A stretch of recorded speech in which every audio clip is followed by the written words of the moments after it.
Bienvenidos amigos a Radio Uruguay, bienvenidos a La Máquina de Pensar. ¿Cómo están?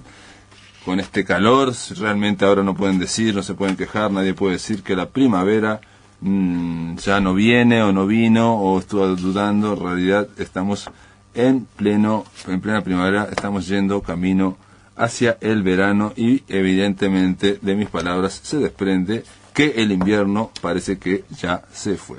Quiero decirles amigos que tenemos ahí a Jorge Pozzi en controles y lo tenemos al Flaco Germán que está llamando por teléfono ya haciendo los contactos para hablar de Emanuel Swedenborg. Quiero decirles también que hemos recibido un par de libros y 2 revistas. Primero la revista América 21, que ustedes saben es una revista que es, si bien se difunde en Venezuela, es una revista que está integrada por artículos de Venezuela, Argentina, Uruguay, Bolivia y tiene una sección dedicada a la mujer y también una sección dedicada al debate. En esta ocasión el título de América 21 se llama Los otros yanquis. El acuerdo de emergencia no afirma una solución definitiva en la crisis del euro, un pacto fracasado a plazo fijo. Bueno, entonces habla de Argentina, la victoria esperada, el futuro abierto, Uruguay, Congreso del PCNT, Bolivia, respuesta a tiempo, debate, Cuba, partido y revolución, y Venezuela, audaz repolarización. También recibimos la revista Dossier, una revista dedicada a la cultura, a las artes visuales, a las artes en general. En este caso trata exactamente de robótica y arte, y hay una entrevista con Pablo Pez, el dibujante, el famoso caricaturista, y también hay un artículo sobre las 1000 historias del cineasta Raúl Ruiz, recientemente fallecido, un cineasta chileno que hizo una gran parte de su trayectoria cinematográfica, por cierto, muy original, en Europa.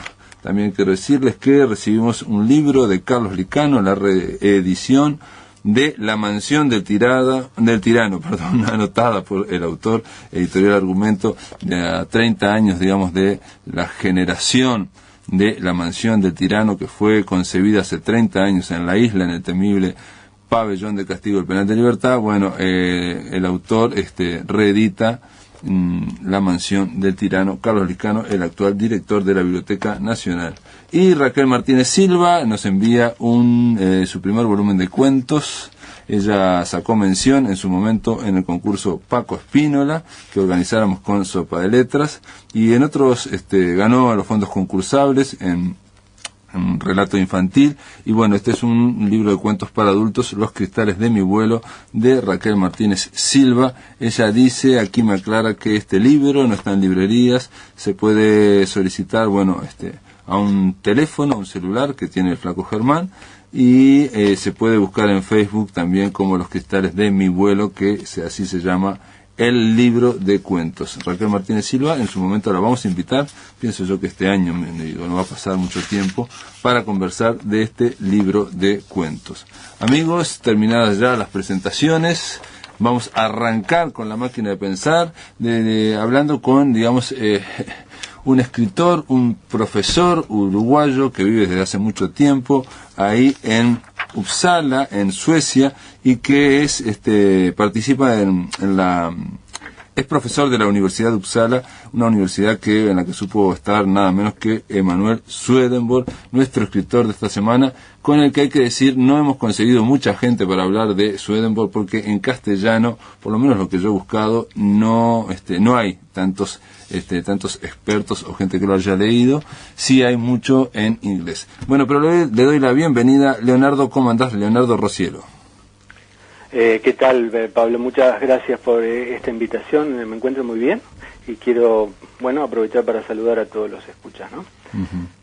Leonardo Rocielo, no lo dije, pero es autor de colecciones de cuentos, de novelas, también ganó el primer Premio Nacional de Literatura en ensayo en su momento, en fin, y tiene un par de novelas que no puedo mencionar. Obtuvo el Premio Casa de América Latina y el Premio Juan Rulfo de Cuentos por su relato Bicicletas Románticas. Ganó el premio de la novela breve Álvaro Cepeda Zamudia. Bueno, en fin, tenés un largo historial como escritor y también sos profesor de lenguas romances en la Universidad de Uppsala, que creo que es la misma que en la que estuvo Swedenborg. Sí, efectivamente, esta universidad es la más antigua de Escandinavia y se fundó en 1477, así que tiene un historial bastante largo y bueno, entre otros que estuvieron anejos a esta universidad, está otro sueco famosísimo que es Carlos Linneo, ¿no? Sí, Carlos Linneo es quizá el sueco más conocido, y entre los escritores y místicos, pero es muy difícil clasificar a Swedenborg, a ver qué es principalmente, ¿no? Un místico, pero digamos que es un escritor.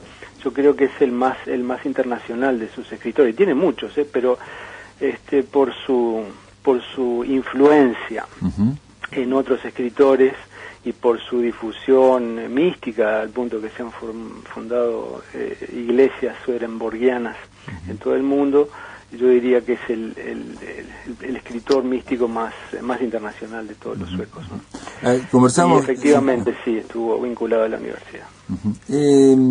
Y decime, ¿qué reconocimiento le da a Suecia? ¿La considera muy importante? ¿No lo considera muy importante? Te cuento esto porque Carlos Liscano, que es uno de los principales, quizás de los que yo conozco, de los pocos uruguayos que se ha encargado de la obra de Swedenborg, ha escrito muchos artículos, ha traducido textos en torno a Emanuel Swedenborg. En concreto, en el año 95 tradujo una suerte de biografía de Swedenborg que hizo, por un lado, ahora no lo recuerdo bien, pero era el rector creo que de la Universidad de Uppsala, y un pastor swedenborgiano, el más alto nivel, digamos. Entonces los dos escribieron un texto cada uno.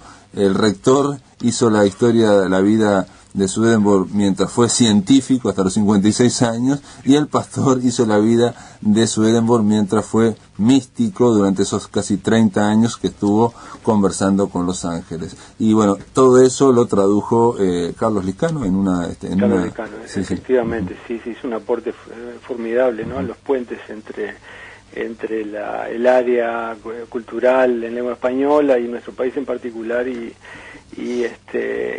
Suecia y en particular entonces Swedenborg, ¿no? Mira, yo creo que para contestar tu pregunta, ¿qué lugar ocupa Swedenborg en el santoral de íconos culturales y de héroes culturales suecos? Y en la academia, porque en la universidad también te pregunto, ¿no? Y en la academia, sí. Mira, para empezar, si uno va a la catedral de Suecia, que está en Uppsala también, donde se coronan obispos y reyes, y que es la catedral más importante también de Escandinavia, tiene los mayores vitrales y todo lo demás. Y ahí está enterrado también Linneo. Entrando a la derecha está la capilla de Swedenborg, tiene un mausoleo. Entonces todas las personas que entran a la iglesia no pueden menos que verlo, ¿no? Lo que sucede es que Swedenborg tuvo la mala fortuna de nacer en una época, 1688, si mal no recuerdo, en que empieza Suecia a asomarse desde las orillas del mundo, que es Suecia también como nuestro país, un poco como lo tituló un magnífico libro, un escritor uruguayo, ¿no? Banchero, en las orillas del mundo. Bueno, en ese sentido Suecia está en las orillas del mundo, en las orillas de Europa, pero de alguna manera se está asomando en estos momentos, cuando nace Swedenborg y empieza a actuar, ya como adulto, al mundo de la ilustración, del iluminismo, del racionalismo, ¿verdad? El siglo de las luces. Entonces, como en otras épocas anteriores, como en el Renacimiento, vamos a decir que el univocismo, es decir, esta tendencia a explicar todo claramente, unívocamente, de una sola manera, racional y definitiva, todo eso actúa en contra del equivocismo, o por lo menos de la posibilidad de una hermenéutica que permita distintas lecturas, ¿no? de su obra. Entonces, muchos académicos influidos por estas corrientes, un poco como le hicieron la vida un poco imposible, e incluso llegó él a influir yo no sé si es una palabra un poco despectiva, pero sí se formaron como sectas o grupos de apoyo que lo seguían mucho en Francia, y llegó a influir mucho a los románticos franceses, pero inmediatamente sufrió los ataques de los racionalistas y de los iluministas y de las personas de la Ilustración, que con o sin razón lo tildaron de loco, ¿no? Directamente. Entonces él, bueno, después estuvo en Londres y tuvo su desarrollo y sus 15 minutos de gloria, vamos a decir así, entre grupos muy reducidos. Después cayó más o menos en el olvido, ¿no? Es decir, no, y Suecia, mal que bien, sigue teniendo una tradición entre positivista y pragmática, muy anglosajona. Y claro, es una persona que se pone en los costados, o sea, en las orillas, ¿no es cierto?, de la doxa confesional, digamos, del protestantismo. Entonces, claro, no lo ven con buenos ojos, ¿no? No lo ven con buenos ojos. Una pregunta. Lo que cabe rescatar, sí. No, desde el punto de vista literario, porque también es posible ver a Swedenborg desde el punto de vista literario como escritor, como lo veía Borges, o lo ven otros, que es como un escritor de literatura fantástica, por ejemplo, en el cual es un creador de un mundo complejo, que se mueve constantemente y que tiene muchas dimensiones. Sí, sin duda, sin duda. Bueno, sí, ese es todo un tema, ¿no es cierto? Independientemente de las intenciones de un autor, cualquier lector tiene derecho a leer la obra como le parezca, dentro de ciertos márgenes interpretativos, y en ese sentido, bueno, sí podría ser que lo leamos como literatura fantástica, y en ese sentido es sumamente disfrutable, ¿no? Imagínate que, bueno, alguien que se pone a describir cómo están vestidos los ángeles, qué sombreros tienen, se pone a hablar en latín con él, porque toda la obra de Swedenborg está escrita en latín, ¿no? Y entonces, bueno, la idea esta muy seductora, por cierto, y muy interesante, de que cuando nos morimos no nos damos cuenta que nos morimos, cosa que ha sido retomada, como se sabe, sí, vos en que ahora últimamente, exacto, ¿no? sí, es como el sexto sentido, por ejemplo, exacto, no te das cuenta, y poco a poco te vas dando cuenta que estás muerto, estás entre los muertos. Entonces ahí nuevamente podés elegir si vas a ser bueno o malo, claro, ¿no? exacto, si sos malo, te vas a un infierno de maldad, entonces eso es Swedenborg puro, es formidable. Claro, es loquísimo, ¿no? Y por otro lado, la idea de que las almas de las personas, tampoco en esto no es muy original, pero bueno, que las almas de las personas son los ángeles, ¿no? Y que entonces es posible, de alguna manera, o por lo menos para él fue posible, conversar y tener algún tipo de contactos con ellos. Pero a mí me parece que la genialidad mayor de Swedenborg consistió en haber sido el primer sistematizador de una doctrina que surgió quizá con Platón, pasando por Plotino, que hay una correspondencia, ¿ves?, entre la percepción del mundo real que tenemos, por un lado, y un mundo espiritual de otro orden, más sofisticado, más intangible, más puro, mejor, y que a su vez ese mundo no es más que un pálido reflejo del mundo de lo divino, ¿verdad? Entonces, todas estas doctrinas de alguna manera pasaron por este linaje, esta genealogía, que pasan por Swedenborg, van a dar a grupos de admiradores que lo estudian, lo leen, lo glosan en Francia. Pasa la literatura romántica francesa, por ejemplo, en Balzac, ¿ves? Balzac tiene un par de novelas donde se habla del Buda del Norte y todo lo demás. Y por esa misma línea, claro que los románticos franceses son leídos 20, 30, 40 años después por los simbolistas, y los simbolistas indudablemente, por un lado, influyen a los modernistas latinoamericanos, pero por otro lado son influidos también por ello, ¿no? O sea, no es tan simple como decir, como a veces sostiene algún teórico por ahí, ¿no es cierto? Con Paz, por ejemplo. Octavio Paz, que ya el modernismo es un producto más o menos europeo, ¿no? Y en realidad es un poco al revés, ¿no? Es decir, la originalidad del modernismo latinoamericano es muy grande, pero sí nuestros modernistas pues leyeron a los simbolistas, y de alguna manera estaba presente toda esta idea de que hay otros mundos, ¿ves? o que puede haber otros mundos, o que se pueden intuir otros mundos. Sería un poco la percepción que yo te diría que es común a muchos poetas, de que este mundo, bueno, que hay algo más aparte de este mundo, y que se pueden ver correspondencias, relaciones con otras dimensiones. Claro, y entonces Swedenborg, si vamos a buscar las raíces en la época moderna, hay que terminar en Swedenborg. Entonces, o sea, yo no conozco a nadie más que lo haya hecho y que lo haya sistematizado tanto y tan seriamente, habría que decir, porque es muy fácil reírse de Los Ángeles de Swedenborg, pero si uno se pone a leer, bueno, yo no lo leí en latín, claro, sino por traducciones en sueco, qué sé yo, no sé cuánto, pero si uno se pone a leer te das cuenta de que es un individuo que seriamente, sufridamente, sistemáticamente intentó meter todas las ciencias de la época al servicio de una explicación, de una doctrina más o menos coherente, ¿no? Que diera un sostén a una angustia que hay en él, ¿no? Y en tantos otros pensadores, es decir, bueno, quiénes somos, ¿no es cierto?, a dónde vamos, etcétera, etcétera, ¿no? Así que me parece que es un grande entre los grandes y no tan conocido. Yo no sé qué percepción hay en Uruguay. Tú me comentaste hace un tiempo que sí había habido un par de libros, ¿no es cierto?, de Mazzucchelli y sobre Julio Herrera y Reisig.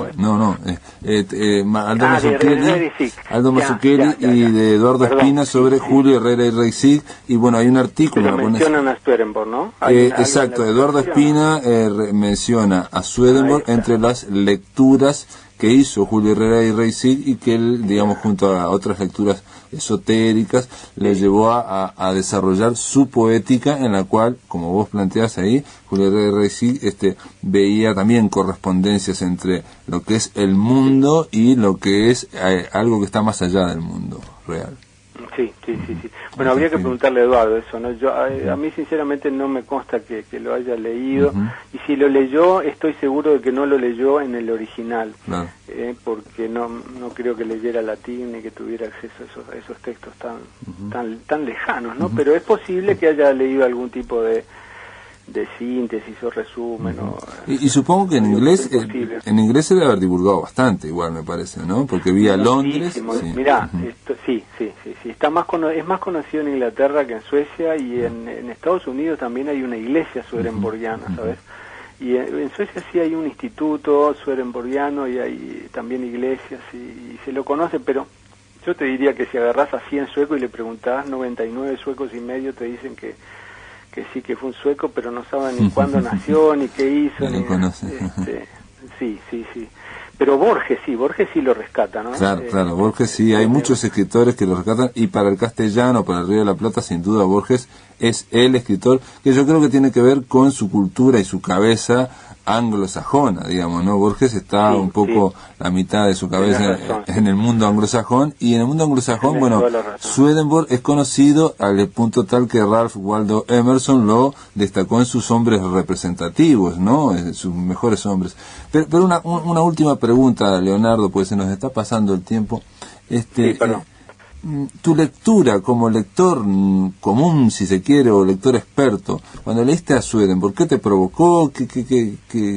¿Cómo fue? Deslumbramiento, eso, ¿no? Es decir, la fascinación de ver a un hombre que se cree todo lo que está diciendo, que trata de ser sistemático y que en su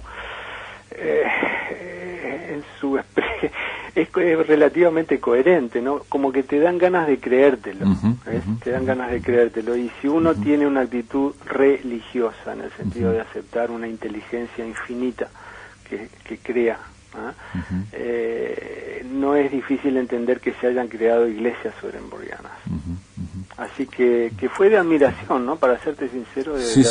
Yo recomendaría que se leyera, ¿no? Bueno, yo lo leí. Sea como literatura fantástica, sea como... Y realmente vale la pena. En realidad también tiene que ver con una persona, una lectura que se nota, una prosa muy extremadamente inteligente y original, ¿no? Sí, absolutamente.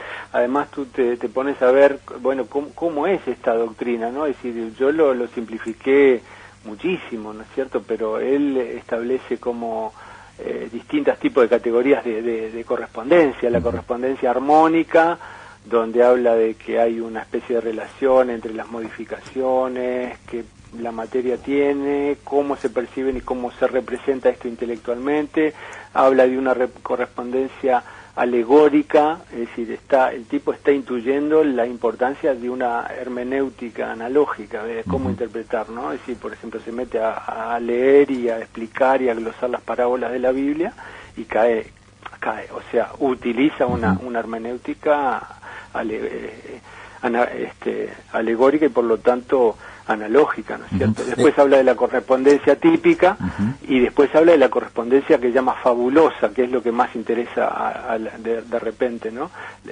A la literatura, ¿verdad? Con las relaciones de la correspondencia con la poesía, ¿no? O sea que es seria la cosa, ¿no? Sí, no, y hay un detalle para que se habla, para que se pueda quizás ver la complejidad de ese mundo de Swedenborg, que él por un lado escribe muy sencillo o trata de ser muy claro, sin ningún énfasis, y que escribe, esto yo no lo he hecho durante la semana, pero siempre escribe, creo, en parágrafos, o sea, escribe en párrafos numerados, ¿no? Entonces va avanzando los conceptos que están numerados y de repente en el párrafo 223 dice, como ya hemos sostenido en el 125 y hemos desarrollado en el 118, estamos hablando de tal cosa y desarrolla otro concepto. Entonces es como si fuera una pirámide donde va cada ladrillo puesto y ninguno sobresale del otro, ¿no? Qué buena descripción que haces, qué bien, sí, tenés toda la razón, ¿no? Entonces te das cuenta que hay allí una especie de tensión entre, por un lado, un intento intelectual, racional, sistemático, ¿no? Y por otro lado, el vuelo, ¿no? De la imaginación, del espíritu, del alma y de la intuición también, ¿ves? Es lo que lo hace quizás original en este sentido. Es un místico visionario, pero que escribe como un científico. Bien, esa es una buena fórmula, claro que sí, compro. Bueno, Leonardo Rociero, te doy las gracias por ayudarnos un poco a develar el misterio de esta obra de Swedenborg. Les digo, amigos, que se puede buscar, yo busqué en internet, se puede encontrar Cielo e Infierno, pero también hay un libro que se llama Arquitectura del Cielo, que editó Adriana Hidalgo, y con una traducción de Christian Kupchik, que vale la pena leer. Leonardo Rociero, queda hecho el puente acá con la máquina de pensar. En algún momento te molestaremos, en algún otro momento. Bueno, muchas gracias por la invitación, ¿eh? Un abrazo. Venga, un abrazo. En el aire de Radio Uruguay, La Máquina de Pensar. Quiero decirles, amigos, que estamos recibiendo a el señor Elder Silva. ¿Cómo le va, poeta? Muy bien, maestro. Bien, un gusto. Además del cierto parentesco que tenemos, ¿no? Exacto, no queremos decir nunca, pero somos primos. En realidad, si usted llamara Elder Silva Olazábal, sería como un hermano para mí. Pero soy Pereira, ¿vio? Bueno, casi, somos primo lejano. Y en micrófonos podemos decir que tenemos en teléfono, vía teléfono tenemos a la señorita Virginia Lucas. ¿Cómo la va, Virginia?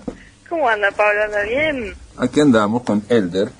Bueno, me alegro. Un beso, Elder. Hola, estás? Virginia, ¿cómo estás? Muy bien, muy bien. Me alegro mucho. Virginia Lucas es responsable de letras de la Dirección Nacional de Cultura, aparte de poeta, gestora y magíster, y la hemos traído a hablar telefónicamente porque ella no quiere venir caminando hasta acá. Estoy trabajando, estoy en el liceo y me escapé de una reunión, mirá. Bueno, muy bien. Ustedes tienen que estar ahí porque la educación también la necesita, aparte de la cultura. Virginia Lucas, para hablar del convenio cultural bilateral entre Uruguay y Colombia, que diríamos, ¿qué cosa es eso? ¿Qué cosa es eso? Bueno, un convenio es un acuerdo marco firmado entre Colombia y Uruguay que bueno, fue ratificado este año y que de alguna manera establecía este primer acercamiento cultural entre escritores colombianos y uruguayos. Y entonces, bueno, decidimos que Elder Silva fuera a Colombia, a Bogotá, y recorriera algunas ciudades en una experiencia que ya contará él, y viniera por parte de la contrapartida Juan Gustavo Cobo Borda. La idea es que este convenio, que fue un éxito porque en realidad lo pudimos hacer y salió muy bien, ya nos contará Elder, ya contarás tú si podés contactarte con Juan Gustavo. La idea es que podamos repetirlo y reiterarlo el próximo año y el siguiente. Una pregunta, Virginia. Creo que, la parte uruguaya eligió al poeta que tenía que ir, en este caso, el amigo Elder Silva, pero la parte colombiana eligió a Juan Cobo-Borda, ¿o hubo alguna sugerencia, algún interés por parte de Uruguay? No, había... El nombre fue conversado, y realmente más que nada por la trayectoria marcada que tiene Juan Gustavo Cobo-Borda, ¿no? Como poeta y también como gestor cultural, especialmente de la revista ECO, una revista fundamental en el acervo cultural de nuestros países. Entonces, bueno, desde ahí el perfil un poco solicitado y también el concretado. Tengo que reconocer, lo entrevistamos y estuvimos conversando con Juan Cobo-Borda en el hotel. Mañana vamos a pasar la entrevista, son 2 bloques, la verdad que estuvo muy interesante sobre el arte de robar poesía, según Juan Cobo-Borda. Y me pasó una cosa, lo confieso, primero que lo escuché leer poesía, sus poemas, algunos poemas, y también me regaló un librito, y me gustó mucho. Y lo otro, que no lo conocía realmente, Juan Cobo-Borda no estaba entre la gente que yo había leído, me ocurrió que después de salir del hotel estuve conversando de noche con varios escritores uruguayos y resulta que todos lo conocían. Todos me decían, Flor de Poeta está acá, no sé qué, no sé cuánto. O sea, es admirado por mucha gente. Sí. En concreto, Fabio Guerra me dijo, a mí hace años yo lo leí porque el Bocha Benavides me dio un libro de Juan Cobo-Borda y me encantó. Bien. Y después encontré a René Fuentes, que es cubano-uruguayo, que me dijo, es un gran ensayista, yo leí ensayos de Cobo-Borda en Cuba y no sé qué, no sé cuánto, sobre Lezama Lima y sobre un montón de poetas. Y bueno, Gabriel García Márquez también, ¿no? Y de García Márquez. Sí. Capaz que contar, antes de que me puedas despedir, digamos que Juan Gustavo también dio una charla en la facultad, que facultad habilitó un espacio para que este poeta y este ensayista conversara con estudiantes y con aquellas personas que se quisieron acercar sobre literatura colombiana y especialmente sobre narrativa colombiana después de Gabriel García Márquez. Y bueno, fue una cosa muy interesante.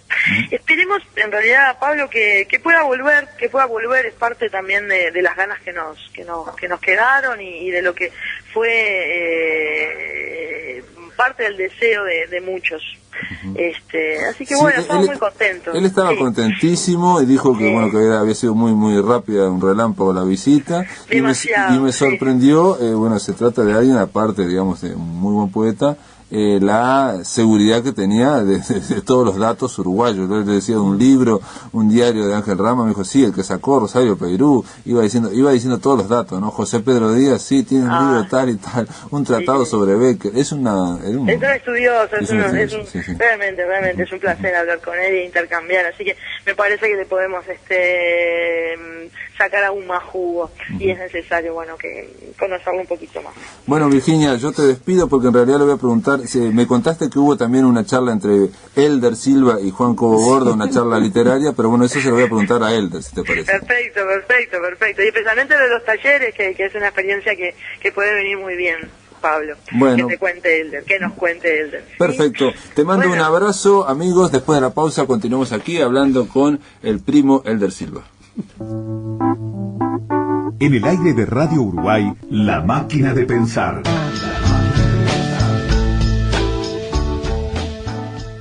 Continuamos acá, La Máquina de Pensar, conversando con el poeta Elder Silva. Elder, ¿fuiste a Colombia? ¿Qué parte como resultado del convenio? Yo fui en el convenio, la tarea esencial que iba a hacer era un encuentro con los líderes de los talleres de literatura de una red muy grande de toda Colombia que se llama Relata, que son 148 talleres que hay en todo el país. Entonces habían venido 10 orientadores de todas las regiones de cultura de Colombia a Medellín, y en Medellín tuvimos 2 encuentros con ellos, un encuentro en los cuales yo expuse un poco las líneas, todas las variantes de línea de trabajo de los talleres literarios uruguayos, desde los talleres online que daba Lebrero a talleres más presenciales o talleres, como yo le digo, para mandibulares, esos talleres de pronto que son para vivir, que tiene alguna gente, ¿no? Alimenticios, ¿no? No, le dije a Telbeck y decía, las tareas mandibulares mías son tales, ¿no? Ah. O sea, talleres que la gente hace para poder vivir. Sí, esto alimenticio, digo, Buñuel en su filmografía decía, las películas, los melodramas mexicanos son las películas alimenticias. Bueno, y entonces, y eso me sorprendió bastante los formatos, ¿no? La cantidad de formatos, incluso la rara... Yo no me había dado cuenta, hasta tanto preparé eso antes de irme, que no sé si bien hay una tradición de tallerística en Uruguay, pero hay una historia voluminosa y grande, ¿no? A esta altura, ¿no? Con distintos financiamientos, con distintas modalidades, con emprendimientos públicos o privados, hay un ¿no? apogeo, digamos. Y estamos en un momento de apogeo, ¿no? Lauro Marauda, que es un conocedor profundo de este tema, de Quipus, conté de la experiencia de Quipus. Hizo aparte, está haciendo una especie como de inventario, Lauro Marauda, tratando de hacer un relevamiento, un registro de todos los talleres, y comentó en el Encuentro Nacional de Talleres, de Escritores, dijo que había más de 84 talleres que él había registrado. Cerca de 100, calculábamos, ¿no? Hablando, en el boliche, según en la charla del boliche, llegábamos a 100. Y eso fue un poco digamos, tuve una jornada con eso, que fue larga, además contestando preguntas sobre cantidad de reparos que se plantean en Colombia, discusiones, si verdaderamente los talleres forman escritores o no forman, o si deforman, y bueno, yo le decía, la conclusión es que está bueno que existan, ¿no? Claro. ¿Cuánta gente descubre la literatura muchas veces por concurrir a un taller? Claro. Aunque no saca un escritor. No. Pero sí han salido escritores. Porque... Sí, pero aparte puede servir para mejorar usted como lector y hasta como persona, digamos. O para contenerte en la vida, ¿no? También, cuando pasó por acá el director del Centro de Fotografía Municipal, él me planteó... Daniel Sosa, que no me acordaba cómo se llamaba. Formidable tipo. Un tipo bárbaro, ¿no? Él planteó que cuando hacen los concursos populares de fotos, había muchos fotógrafos que se enojaban, ¿no? Por el tema de que la irrupción de fotos, y él decía que cualquiera sea la foto y cualquiera sean los que participan, aquellos que intentan fotografiar o intentan ir a un taller, ya ven distinto la fotografía, están aprendiendo a leer fotografía, ¿no? Y ya, entonces lo mismo con los talleres. Hay una fórmula que dice Carlos Liscano, que habla de que si Uruguay tiene buen fútbol, ¿no? Y estamos medio enseñoreados en este tiempo, en estos días, ganándole hasta los italianos, decía, porque hay muchos, cientos y miles de niños que practican el fútbol. Si hubieran miles de niños que practicaran literatura, seguramente habría más escritores, seguramente. Sí. Decime, eso está claro, hay una base, pero digamos, desde el punto de vista poético, entonces pasaste por allá, pero leíste poesía. No, ahí está. Porque aparte la otra pregunta es, ¿cómo fue la charla con Juan Cobo Borda ahí en la embajada? Sí.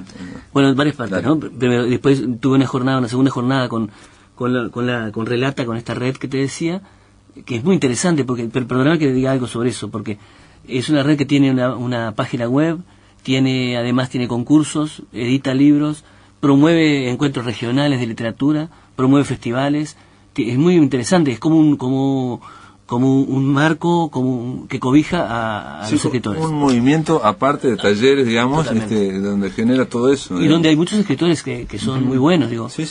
Gente que publica sus libros, novelas, poesía, cuentos, en distintos lugares de Colombia, ¿no? Es una forma democratizadora de la literatura. A nadie se le ocurriría, por ejemplo, acá hacer una feria de talleres de literaria, por ejemplo. Bueno, en realidad ese encuentro se dio dentro del marco de la fiesta del libro que hacen en Medellín, que es la feria de ellos, se llama Fiesta, y es una fiesta realmente. Es en el parque, en un jardín botánico inmenso, rodeado de enormes bambúes, ardillitas que andaban por entre los libros, entre las carpas, pájaros, aves, y en ese marco se dio esos encuentros. Yo hice un conversatorio, que es como una entrevista pública, y hice después al otro día una lectura de mi poesía en el marco de la feria. Fue muy bien, la gente le interesó, estuve contestando preguntas, si bien no me conocían, ¿no? Es decir, a partir de ese encuentro, aunque alguna gente siempre es atenta y siempre, claro, tenés como... Pero ese encuentro fue fantástico, ¿no? Y después estuve en la ciudad de Pereira, que fue un viaje relámpago, porque tuve 5 horas en la ciudad y ahí hice 2 lecturas.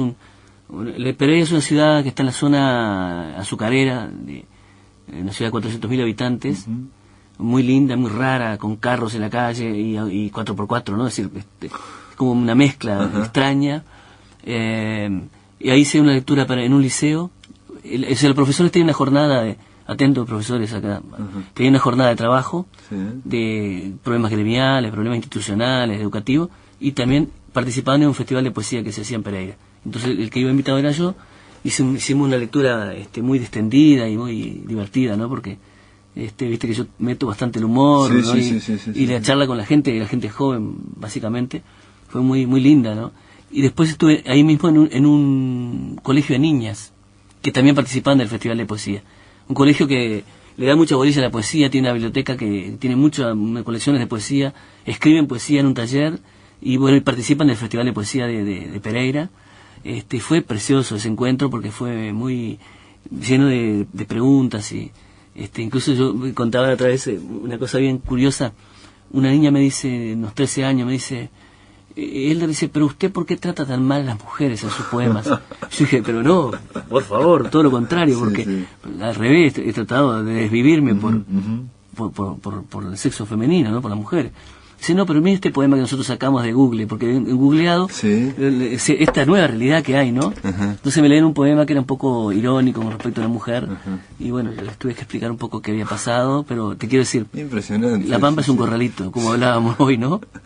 ¿Entendés? Impresionante. Y bueno, eso fue muy lindo, y bueno, el hecho del encuentro, conocer pues Bogotá, y sobre todo Medellín, que es una ciudad... Hay una relación, por lo que vos contás, digamos, de la gurizada, o digamos, de los chiquilines con que vos hablaste, muy especial con la poesía, sí, claro, ¿no? O sea, hay como una tradición poética que, digo, acá en Uruguay, no sé si hay ese vínculo de los jóvenes con... Y vos sabés, Pablo, que en Medellín se hace un festival que reúne entre todas las lecturas unas 100.000 personas. Claro. 100.000, así, no es un partido de fútbol. Sí, a mí me mandó una vez Luis Bravo, que fue a leer ahí, entonces dice una lectura, en YouTube salió, ¿no? Una imagen. Entonces estaba Luis Bravo en una especie de... como si ¿Un fuera, estadio? No, era como si fuera las canteras del Parque Rodó, ¿no? Y había como 1.000 personas escuchándolo. Bueno, el recital final que se hace en el Festival de Medellín reúne 30.000 personas en un estadio, y ahí van poetas, de pronto... Tuvo Tuchenko, por ejemplo. Comentaban que nunca hubo una lectura tan importante como Evgeny Tuchenko, un ruso que estuvo en el Palacio Peñarol también, hace unos años, por la década de 70, creo que 70, 71. ¿no? Y tiene una tradición oral de lectura de ellos mismos, pero después invitan a poetas de pronto Nicaragua, de Vietnam, de Burkina Faso, y hay una tradición. Yo venía por un sendero porque el avión se retrasó y tenía que llegar a Medellín para una actividad que tenía ese conversatorio. Venía con mi maleta, arrastrando mi maleta verde manzana, y unos niños me dicen, señor, ¿usted es escritor? Yo le digo, sí, soy, pero ¿cómo se dan cuenta? Por la cara, dice. Pero se ve que están acostumbrados, ¿viste? A abordar tipos, ¿no? Y bueno, fue lo interesante que sería bueno incluso contar un poco el efecto de los programas culturales en Medellín, ¿no? Que son muchos y que han traído un cambio en la ciudad totalmente, ¿no? Que hoy, si necesitaríamos hoy acá, hay que hacer algo para que la gente se enamorara de la ciudad de vuelta, ¿no? Especialmente de Montevideo. A mí me han hablado, por ejemplo, de que sí, que en los últimos 20 y pico de años hubo un cambio brutal en Medellín, que era famoso por el cártel de Medellín, por la droga, totalmente, por el narcotráfico. Y una de las cosas que me decían es que, por ejemplo, que obviamente se daba el tema de la periferia, como ocurre en Montevideo, ¿no? Y que se habían hecho una especie como de shoppings culturales o parques. Palacios, bibliotecas parques. Exacto, bibliotecas parques, bueno, no sabía cómo se llamaban. Son como centros grandes, 4 o 5, que eso genera alrededor toda una movida, un impacto, digamos, que hace que se evite la exclusión, digamos, en ese sentido. Fíjate que ellos tenían, en la década de fines de los 80, tenían 35 muertos por asesinato por día, ¿no? O sea, 35, es una cifra para una ciudad de 2 millones y pico, y ahora bajaron a 4. Claro. Entonces, no fue un hecho solo, ¿no? Un alcalde de Medellín, de apellido Fajardo, que ahora competía en las elecciones en Antioquia, no sé cómo, en Quindío, perdón, que es donde está Medellín, el departamento de Quindío, no sé cómo le fue. Pero tenía muchas posibilidades de ganar, o de por lo menos arrimar ahí en el marcador, ¿no? Él y Melguizo, que estuvo acá, Jorge Melguizo, que estuvo acá en Montevideo hace unas semanas, justo cuando yo estuve en Colombia, ellos trabajaron la cultura con una verdadera osadía, digamos. Sí, sí, como para tratar de construir ciudadanía, que es lo que planteábamos justo ayer con Agamenón, ¿no? O sea, la idea de que la cultura construye ciudadanía. ¿Y qué son esos centros, palacios? Yo estuve en uno solo, ¿no? Pero te puedo contar más o menos. Sí. Ellos se plantearon esto. Medellín educada, Medellín limpia, Medellín respetuosa. Y en torno a eso alargaron una cantidad de programas. 40% del presupuesto para educación, 5% para cultura. O sea, imagínate, fue una jugada realmente ambiciosa y corajuda.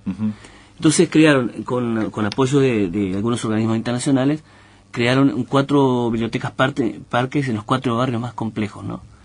Yo tuve, te puedo relatar la ida a esa biblioteca. ¿Y qué es la biblioteca parque? ¿Cómo es? La biblioteca es un palacio cultural, es como instalar el palacio de acá de las comunicaciones en el barrio Borro o en el barrio 40 Semanas, o sea, barrios pobres con dificultades, o el Marconi, que no quiere decir que ya sabemos que no todos hay la gente que está ahí de Lincoln, pero lugares donde hay enfrentamientos muy fuertes, había enfrentamientos de narcotraficantes, bandas de delincuentes, entonces instalaron eso con un impacto total, ¿no? Imagínate instalar ¿Y ahí se va solo que a leer? No, de todo, o hay también tipo, como me dijeron, hay una especie de shopping en el sentido Sí, es un complejo cultural muy amplio, es como, viste lo que nosotros hacemos en el Cerro del Florencio Sánchez, pero 100 veces más grande de tamaño, digamos, dimensión.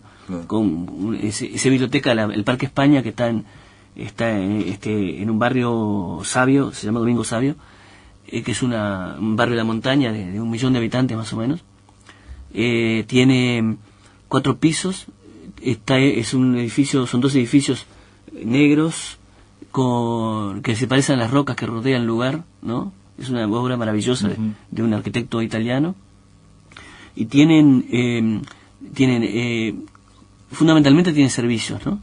Un auditorio para un lugar donde se ve cine, una biblioteca muy grande para niños para grandes y para estudiosos. ¿Y servicios qué quiere decir cuando sí tiene servicios? ¿Se venden cosas? No, de todo, sí, había entre artesanías y cosas, pero el servicio de, por ejemplo, talleres, servicios culturales me refiero, ¿no?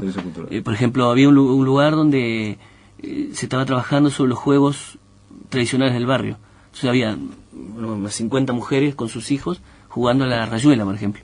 Creo que se llaman magia, eso, la rayuela. Las bibliotecas tienen una cosa curiosa que me llamó la atención. Son muy bonitos lugares con colores hermosos y el bibliotecario no está atrás de un mostrador, ¿viste? ¿Entendés? Sí. Es un tipo, los niños van y se sirven los libros. Sí. Es como si fuera, por ejemplo, el Centro Cultural de España, pero en Casaballe. En Casaballe, totalmente. Entonces eso generaría un impacto porque se harían las mismas cosas, las mismas actividades, van los mismos artistas, pero como está en Casaballe, genera una interacción, ¿no? Totalmente. O sea, todo el mundo dice, ¿qué es esto? Totalmente. Entonces, nosotros fuimos con una escritora colombiana, una amiga que la conocí ahora, ¿no? Y nos recibió una chica, una afrodescendiente, una afrocolombiana, de nombre Lenin, ¿no? Entonces de la mano de Lenin recorrimos toda la biblioteca, ¿no? Fue muy fuerte eso porque con una formación notable, la gurisa nos fue contando todo y había ahí te hiciste leninista. Me hice leninista totalmente. Hubiera deseado por lo menos. fue muy lindo porque había una cosa bien curiosa que de ahí me di cuenta la clave de esos centros, ¿no? Todos tienen, después estuve mirando en internet, los que no fui, unas transparencias, ventanales muy grandes hacia el barrio, ¿no? Entonces, en el lugar que tú estés del edificio, ya sea en un hall, en una escalera, en una biblioteca, el barrio está adentro, porque el barrio entra por las ventanas, porque es un barrio terracota, como de ocre, las casitas todas iguales, ¿no?